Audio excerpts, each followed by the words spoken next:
इस वीडियो में हम कंप्यूटर के सभी पार्ट्स को अनअसेंबल करके दिखाने वाले हैं। तो इसके लिए हम अपना सबसे पहले साइड पैनल को रिमूव कर देते हैं। ये रिमूव हो चुका है। सबसे पहला कंपोनेंट हम जो रिमूव करेंगे वो ग्राफिक्स कार्ड है। ये ग्राफिक्स कार्ड दिख रहा होगा आपको, इसी को हम रिमूव करेंगे सबसे पहले। यहाँ पे एक स्क्रू दे रखा है, मैं इसको रिमूव कर देता हूँ। और ग्राफिक्स कार्ड रिमूव करने के लिए एक लॉक होता है पीसीआई स्लॉट का, उस लॉक को सबसे पहले हम अनलॉक कर लेते हैं। ये मैंने लॉक अनलॉक कर दिया है और अब ये ग्राफिक्स कार्ड रिमूव होने के लिए रेडी है। सिंपली ऊपर को हम लिफ्ट करते हैं और ये ग्राफिक कार्ड ईजिली निकल जाता है कंप्यूटर में से। इसके बाद हम अपनी एसएसडी या हार्ड डिस्क निकालते हैं। इस कंप्यूटर में भी एक SATA एसएसडी लगी हुई है, तो उसी को हम रिमूव करते हैं। यहाँ पे पीछे इसके स्क्रूज रखे हैं, ये स्क्रूज मैं रिमूव कर देता हूँ। यहाँ पे 4 स्क्रूज हैं, चारों के चारों मैं रिमूव कर देता हूँ। यहाँ पे इसके बाद इसमें 2 कनेक्टर्स होते हैं, मैं दिखाता हूँ आपको। एक होता है पावर का और एक होता है मदरबोर्ड से कनेक्टेड रहता है। ये जैसे कि देख सकते हैं आप, यहाँ पे 2 कनेक्टर्स दे रखे हैं। ये रेड वाला मदरबोर्ड से कनेक्टेड है और ये वाला है पावर से कनेक्टेड है।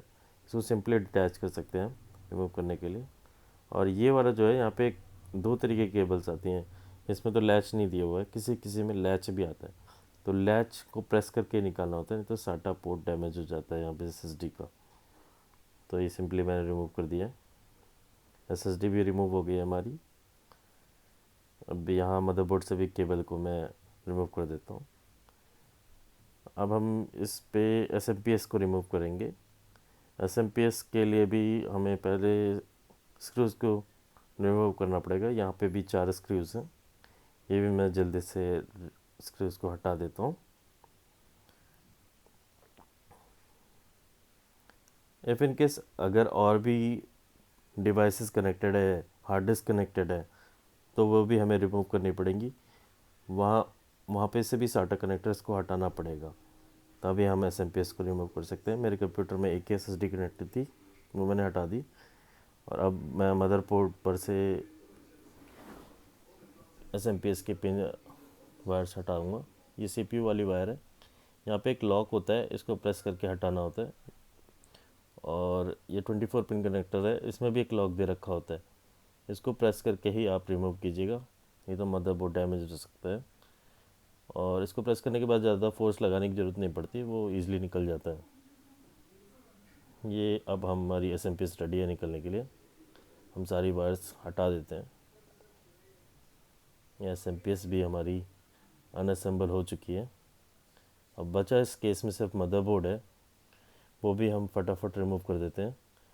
और उसके लिए ये जो फ्रंट पैनल की कैबिनेट की वायर्स हैं, वो रिमूव कर देते हैं। ये स्विच और एलईडी की वायर्स थी, वो मैंने रिमूव कर दी। और ऑडियो पोर्ट के लिए भी, इसमें ऑडियो जो पोर्ट होते हैं आगे, उसकी भी वायर है, वो भी रिमूव कर दीजिए। और सेम यूएसबी पोर्ट की भी वायर रिमूव कर दीजिएगा। अब ये मदरबोर्ड रिमूव करने के लिए रेडी है। हम स्क्रूज हटा देते हैं। ये मेरे पीसी में 4 स्क्रूज दे रखे हैं मदरबोर्ड पे, तो मैं चारों के चारों हटा दे रहा हूँ। किसी किसी में 8 भी आते हैं, 6 भी आते हैं। तो यहाँ पे 4 है, तो मैं 4 की 4 हटा दे रहा हूँ अभी फ़िलहाल। 4 ये स्क्रूज हटाने के बाद ये मदरबोर्ड हम इजीली रिमूव कर सकते हैं।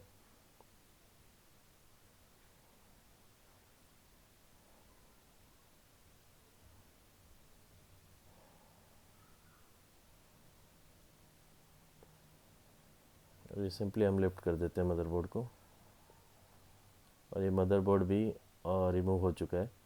अब इस मदरबोर्ड पे रैम और प्रोसेसर लगा हुआ है। रैम रिमूव करने के लिए सिंपली यहाँ पे लॉक्स बने हुए हैं, इन लॉक को हम अनलॉक करेंगे, अपने आप पॉप आउट हो जाएगी रैम। ये सबसे इजी होता है रिमूव करना। दूसरी रैम भी मैंने निकाल दी। अब यहाँ पे हम सीपीयू फ़ैन को अनइंस्टॉल करते हैं। सीपीयू फ़ैन थोड़ा सा मुश्किल होता है। इसके लिए आप यहाँ पे देखेंगे एरो बना हुआ है एंटी क्लॉक डायरेक्शन में। सभी क्लिप्स को पहले एंटी क्लॉक डायरेक्शन में रोटेट कर लीजिएगा और फिर इसके बाद थोड़ा सा ऊपर को फोर्स लगाएंगे, ऊपर को आप लिफ्ट करेंगे इसको, ये रिमूव हो जाता है।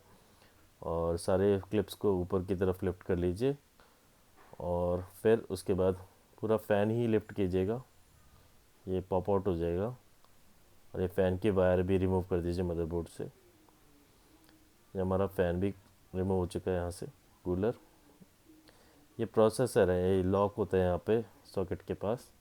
इस लॉक को जेंटली रिमूव कीजिएगा, ज़्यादा फोर्स मत लगाइएगा और ज़्यादा प्रेशर यहाँ पर लगाने की ज़रूरत नहीं है क्योंकि सेंसिटिव एरिया है काफ़ी। यहाँ पर कोई भी पिन डैमेज होती है तो ये मदरबोर्ड भी ख़राब हो जाएगा, डैमेज हो जाएगा। वारंटी भी नहीं देती कंपनी इसके बाद इसको। इसकी यहाँ पे काफ़ी प्रिकॉशन रखिएगा। मैं अभी प्रोसेसर दोबारा लगा दे रहा हूँ कि ये किसी तरीके से डैमेज ना हो। ये मैं दोबारा से इंस्टॉल कर देता हूँ प्रोसेसर ताकि पिन्स ना डैमेज हो जाए इसकी। वैसे ये अपना पूरा कंप्यूटर अब अनअसेंबल हो चुका है, देख सकते हैं जैसे कि आप, ये खाली केस है।